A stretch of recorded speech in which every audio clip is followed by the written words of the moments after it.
Okay, so after previewing the trinkets right there, this is where they fall on the chart of all the trinkets in the game. So I went back to testing at 273 CR because that's where all the other trinkets are tested at. It makes no sense for me to test them at max CR or current CR because then you couldn't compare them, direct comparison to previous trinkets. Like, yeah, sure, I could do some of them, like the Shadow Bat, some of the new, but it doesn't matter. Just realize that this is not the damage they're going to do at max CR because it's obviously 273, but this is, comparing that trinket versus this, what is it, 60, what are we up to in trinkets? We are up to 66 trinkets, and I think there's a couple. The Joker's Gesture Flying Trinket wasn't tested because I didn't have that at 273. Maybe in the future I can test out the middle side. I think there might have been one other trinket, but this is pretty much every single damage trinket in the entire game. Henchmen, sidekicks, everything in my list series that I've done here. So where does it fall? So we got Dark Robbins Henchman being about 90k average, 98, 127 hits, 93 at 119, 78 at 826, so it does dip around. And then the Dark Construct Bat, which I'm sure people are more interested in, falls right here, 256k and 138. So 272 at 56, 250 at 51, 246 and 48, which is very similar to the Seahorse and the Shadow Bat, how they attack in terms of hits. But it's slightly lower than the Shadow Bat.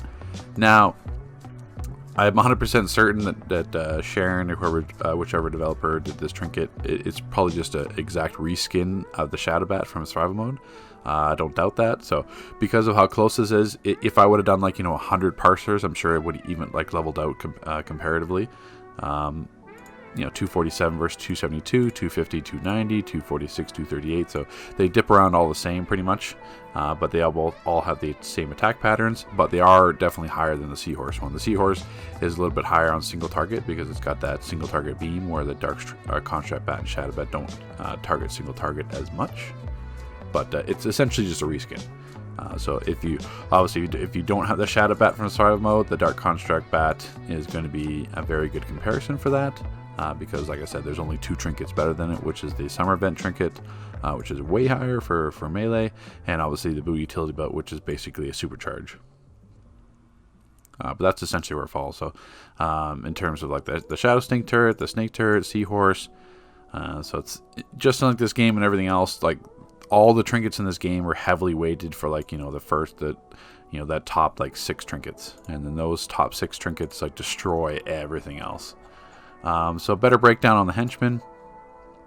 So the Dark Robin Henchman is slightly below the Sewer Backup, but obviously if you don't want to spend, 900 station cash or $10 basically to buy that sewer layer that looks stupid anyway, you're basically only buying it for the Henchman. If you don't want to do that, then certainly the Dark Robins are going to be a much better alternative to that, because the Dark Robins are still higher than the Chaos Daemon minions, which came out a couple DLCs ago, I think it was, and then the Shadow minions. And obviously much higher than the Brainiac Backup or Atlantean or anything else, because these are really subpar damage. But it is close. Sewer damage, Sewer Backup was a bit more consistent with being 100k, where the Dark Robins kind of dipped around 98, 93, 79. So you can get lower parsers with it depending on the hit counts and how they attack. It's just with the Sewer Backup.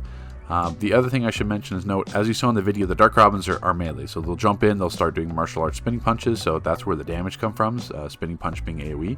But if you're fighting a boss or some kind of NPC that has large AoE damage, then those Dark Robins are going to die a lot faster. The Sewer Backup are range, they're hand blaster and rifle, so their damage comes from spamming mortar, which is going to be AoE. So obviously in a situation where you're presented with a boss that's easily going to kill Backup because of how close they are, the Dark Robins are going to die, the Sewer one won't, because they are max range. Same thing I think I said with the Chaos Daemons. Did I say that in the overall here? No, Shadow Werewolves.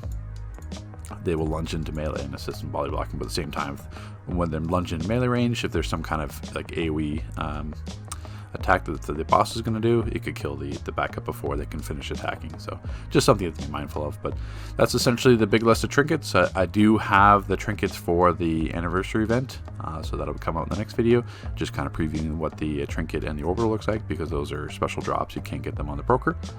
One is tradable on the broker, one is not tradable to compound. But there's the Dark Robin's Henchman, the Dark Construct Bat, and then you saw the Blackout Construct orbital strike. So take care, guys. Thanks for watching.